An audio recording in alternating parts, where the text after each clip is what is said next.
here we have Ari Abramowitz to like kind of tell us where you're at, how you're doing, what's new, how you feeling. So Ari, please. Shalom, everybody. It is so good to see all of you. And yes, Jeremy, it's good to see you too. You are my neighbor, but it really has been overwhelming, as you know. But I also just want to thank you because the day my father passed away, the Gimpel family mobilized into an army. Two of the older kids were with Dvash and then with Shiloh, and these were cooking. Just the support that we got from the Gimpels and from all of our neighbors, all four of them. And it's been overwhelming. And the truth is, I didn't know if I was going to come on today, but it feels like it's been longer than ever since we've seen each other. Although I really know it hasn't been, but I feel like it feels that way because of the journey that I've been on. So I decided to come on, even though I was not sure how articulate or even coherent my message would be. But we're family and we love each other. And I figured you'd prefer to hear from me, even if it didn't make any articulate sense, rather than not, being sort of afraid to open up and to share. So I'm going to try that. But because, Jeremy reached out and asked me if I wanted to be on the fellowship. He said you would all understand if I wasn't ready. And because I'm not like in a place where I can reflect back on what has been happening. It feels like I'm still really in the thick of it. But I did want to see all of you and connect. So anyways, I thought I would share a little bit about the journey that I'm on, because this morning I realized that it's not a journey that I've, like I said, like I've been on in the past tense, but it's a journey that I'm currently on, and there's a journey ahead of me. Because today was the first day since we arose from our Shiva. You know what the Shiva is? The Shiva, it's the first 7 days of the most intense mourning. And so I thought that today was supposed to be the first things are supposed to go back to normal, and that I would be sort of recovered and back to normal. I don't know why I thought that. Because, while the laws of Shiva are in some ways very extreme, you sit on the floor, you cover the mirrors in your home. You're not supposed to really bathe even, at least not long, hot, luxurious showers. It should be like a short, functional, sort of tepid bathing. You're mourning. You're in grief. You stay in the same ripped clothing. I spent the entire week wearing that shirt that I was wearing when I burst into my parents' house and saw my father's body lying there without his soul within it. And I immediately just ripped my shirt over my heart and threw myself next to his body, and I closed his eyes and I said, Shema Yisrael, Hear O Israel, the Lord our God, the Lord is one. And since that fateful moment, I've been wearing that shirt. And looking back, I'm realizing that I actually took comfort every morning when I put that shirt on. I was sort of afraid, I think, of taking that shirt off because the shirt felt true. This tear over my heart was an accurate reflection of what had happened inside, like my heart just ripping in two. And the thought of taking the shirt off and putting another shirt on, like a normal shirt, was intimidating. Would I be able to move on normally? And well, I thought if I'm taking off the shirt, then I must be. And on some level, perhaps. But this morning I went to lead prayers. There's a number of different places I could lead here, but I'm, either you're a prayer leader or you're not. And I haven't been leading prayers for many years. So I wanted to lead sort of with my brothers that I'm feel the closest to. I mean, all of Israel are my brothers that I love, but the shul of Rav Shlomo Katz and Efrat. So I went there to lead prayers that I plan on doing, Be'ezrat Hashem, for the next 11 months. I'll be leading prayers. I lead the service and I say the Kaddish prayer. But this morning, the first morning, I couldn't make it through the prayers without weeping, which is not easy to do when you're leading the service. It's very vulnerable. I was really, really praying and hoping I would get through the service without breaking down crying. And I really did up until the final Kaddish. And then but I suppose if it had to happen anywhere, at the end was better.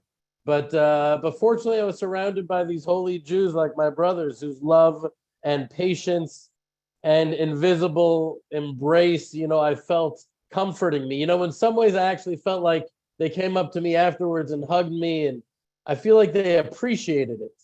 You know, sometimes it happens where you go to prayers or you say your mantras and you sort of get into something where you're just sort of mumbling, and tears are able to break through that. And I feel like perhaps I did that for them without even meaning to. But looking back, I think I wept because I thought I'd feel normal, but I don't. It still feels like it's an amputation. And when I saw the words of the Kaddish, which we can talk about more in the future, what the Kaddish is, because interestingly enough, while it's the prayer said by mourners, it has nothing to do with death. It's only about life. But it's called the Kaddish Yatom, which literally means the Kaddish of orphans.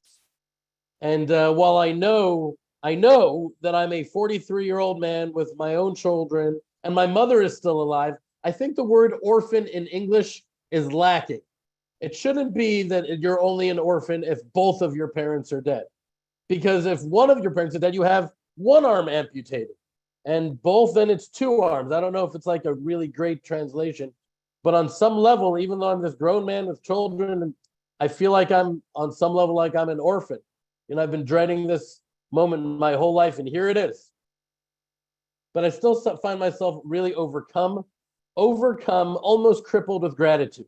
You know, rarely have I felt so grateful to so many people, so indebted to so many. And the outpouring of love has just been truly overwhelming. But I could talk about different parts of that gratitude another time. But the specific gratitude I want to tell you about is about my gratitude to Hashem and to the Torah and to the sages of Israel who have this transcendent wisdom and insight into the nature of the human condition to so beautifully design the laws of mourning. Because, you know, mourning, it's a journey of discovery. It's a painful journey, but it's a very real journey. What did King Solomon say? Yoter tov beit mishteh me beit avel. Beit avel me beit mishteh. It's better to go to a house of mourning than a house of celebration, or a house of, you know, what's the word for mishteh, Jeremy? Whatever, like a house of celebration, a party. Yeah. And it's become clear why that's the case, because it's so real and it causes you to really reflect and look within. But I feel like because of the brilliance of these laws, I'm emerging through this journey, not only without scars and calluses around my heart, but I feel like I'm emerging already more sensitive and loving and grateful. Because you see, when my father was getting sick, I thought perhaps the time had come that I should study the laws of mourning and be prepared for what felt inevitable, but I couldn't bring myself to do it. You know, while he's still alive, it just felt wrong. It felt like it would be a bad omen. You know, I was afraid to do it. And so I went into the mourning period having a general idea of the laws, but I wasn't fully ready and fully learned on the matter. And so after the first day of mourning at my sister's house in Modi'in, sitting on these low chairs and ripped clothing with my mother and my sisters by my side, and we were telling stories, we were hearing stories, we were laughing, and we were crying and laughing and crying at the same time, and having people from throughout the country and throughout the world coming to show their love and support. And yes, by the way, I even received some significant in-person fellowship Shiva visits, which meant the world to me. I mean, all of you, your messages, I read them, I internalized them, I appreciated them. I haven't been able to respond as you can imagine, but your messages meant the world to me, and I'm so grateful for that. But, you know, people were bringing us all of our meals. They cleaned the house. We weren't even supposed to get up to put the food that they made for us on our plates. They all did that. It was really overwhelming, but after the first day, I remember going upstairs and I was just spent. And I took out my phone just for a minute or two, just to zone out, you know, for a second. I turned on YouTube to watch whatever, like the last minute of an NBA game or something. And right then, at that moment, Shayna sent me a link to review the Laws of Shiva, and I clicked on it. And one of the first laws that I saw was that there should be no music, really no media. And so I turned off my phone. I deleted YouTube. I deleted Facebook. I turned off my phone. And I just laid there for a moment, and then I really burst out weeping. Not like when you're around people and you stifle it and you control it, but when you're alone, you can just let it flow. And it flowed. And afterwards, I felt even more healed. I felt like lighter, and I realized, oh, that's what these laws are about. They are brilliantly designed to allow us to actually experience the pain, to ride that wave of grief, to allow it to go through us and to change us in the healthiest way possible, not to hide from it or deny it or repress it or drown it in alcohol or whatever. No drugs, none of that stuff, none of the superficial runaway fleeing, to embrace it and experience it fully. And I'll tell you, I always took the mitzvah of attending and participating in funerals, which in Hebrew is the word levaya, which literally means escorting. A funeral means in Hebrew, it's a levaya, which means escorting, because we're escorting the deceased on their final journey to the next world. And I've always taken, the laws to participate in it seriously. I've always taken the mitzvah to go to a Shiva house seriously. But I didn't understand just how important it was till I was on the other side of things, on the receiving side of things. The funeral was at 11 p.m. Saturday night, and I understand Jeremy played my eulogy for my father. So a little bit of the story was there. But 11 p.m. was the soonest opportunity. And we didn't even know if we'd had 50 people there. And we had hundreds. And it was, to me, it's just a miracle of God. I don't know how these people found out about it. I don't know. It doesn't make any sense to me. But I was just, my prayers, I was praying and praying, please let my father have a funeral that he deserves. In my mind, in my reality, in my experience, my father was Malchut. He was like regal. He was just such a great man, and I wanted him to have that. And then just seeing all these people flock out. And everyone that I saw there, I will forever be grateful to. Every person that came to the Shiva, I will forever be grateful to. It felt like the Shiva house, there was like a transference of energy that was happening. It's hard to explain. It's as if everyone that came and sat down took just a little bit of our heartbreak and our grief from us and replaced it with comfort and love from them. The time I most felt this, I first sort of experienced that idea was when Jeremy and I went to the Shiva house not too long ago of a friend of ours whose daughter passed away in a horrible circumstance. I mean, horrible. And everybody sat there in the room with them in silence. The parents were in silence. The visitors were in silence. No one said a thing. There was nothing to say. But there was a transference of energy happening. I could feel it. I left there with a little bit of their heartbreak in my heart. And I pray that a piece of the love that was in my heart was left there with them. Someone came to, Jeremy, do I have another 2 minutes? Yeah? So someone came to the Shiva house and they said they were just so sorry for the tragedy of my father's death. But the truth is that my father's death was not a tragedy at all. Like 0% tragedy. Have you ever seen a Siddur, like a prayer book or a book of Psalms or a Bible that is so used and so worn that the pages are fragile? They're like tattered on the edges. They're like drenched in tears. And you look at that and you're like, what a fortunate Bible that is. That is so, the holiness, you could feel the holiness in it.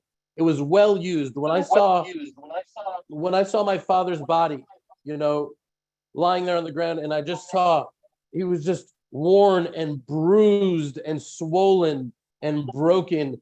It was like that he squeezed every bit of life out of that body that was possible. And he was supposed to die early, like he got diabetes at the age of 9. He was supposed to make it, they say, 30 years beyond onset, but we've had debates about this.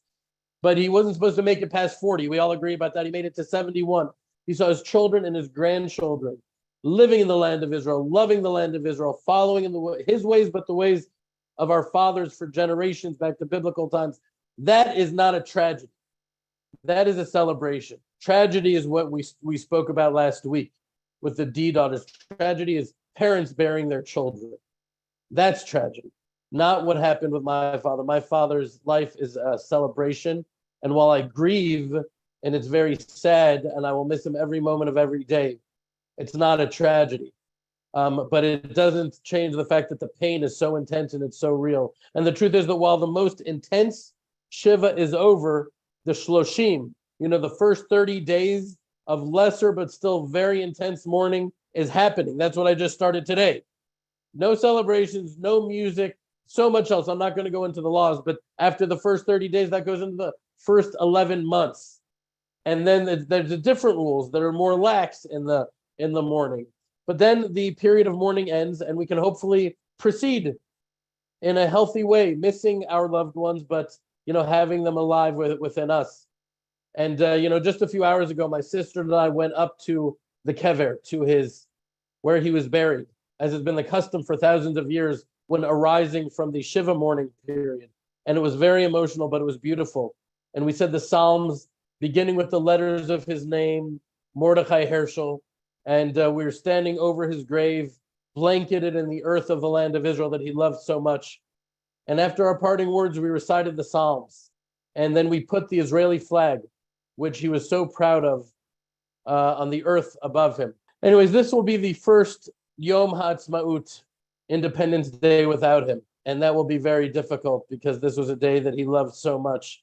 But there will be lots of firsts. But we move on together. And I just want to thank all of you. Please, God, my father's neshama will have an aliyah. All those who have left the world, their neshamot will have an aliyah. And please, God, we'll have redemption coming soon. And we'll be able to experience the light, the great light that will shine into the world. So love you so much. Thank you so much. Shalom, shalom.